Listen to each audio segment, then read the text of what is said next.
So I personally got involved Parks and Rec in a town pretty close to where I lived. There are a lot of independent clubs for fencing. It's rarely in schools, although in New Jersey, New York, and Connecticut that is somewhat true.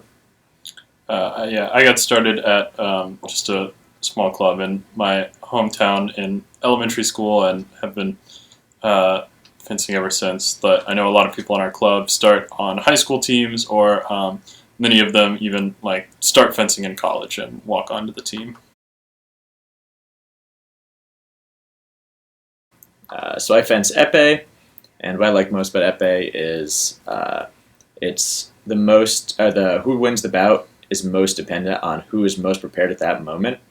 If you have a particular strategy that you know would work against the person you're fencing, or you just understand what they want to do really well, you can definitely leverage that into a win, even against someone who should beat you on paper, which I really enjoy because it makes every bout interesting.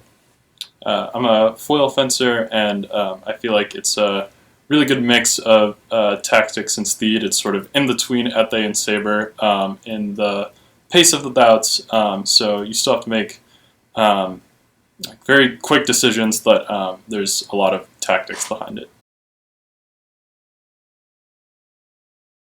So I think our team goal for this year should be placing third or above at MACFAs.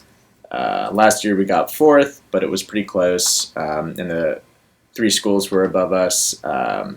We could definitely be above two of them, I'd say. We can definitely beat either Johns Hopkins or Stevens. NJIT would be a little tougher, but on a good day maybe we could do it, but we should definitely aim to be above one of those two.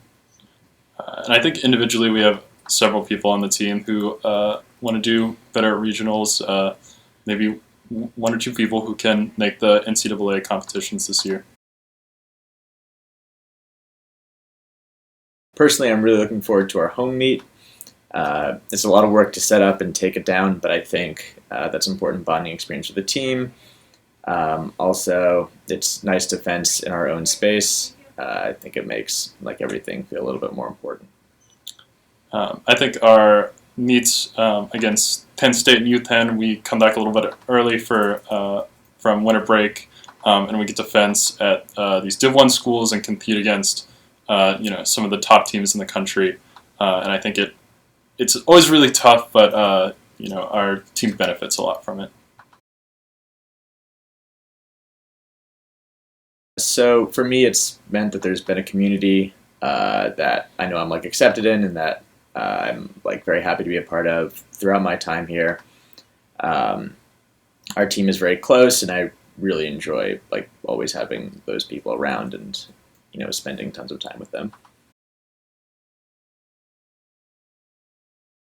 So we really only have one big home meet, which is a pretty long affair. So you can really come stop by during any time in the day. And I think fencing in a team setting is pretty rare. So this is one of the few opportunities people usually would really have to come see fencing done in sort of a team setup, which I think is pretty unique. Also, fencing is not that common, so you should definitely take your moment to see it when you can.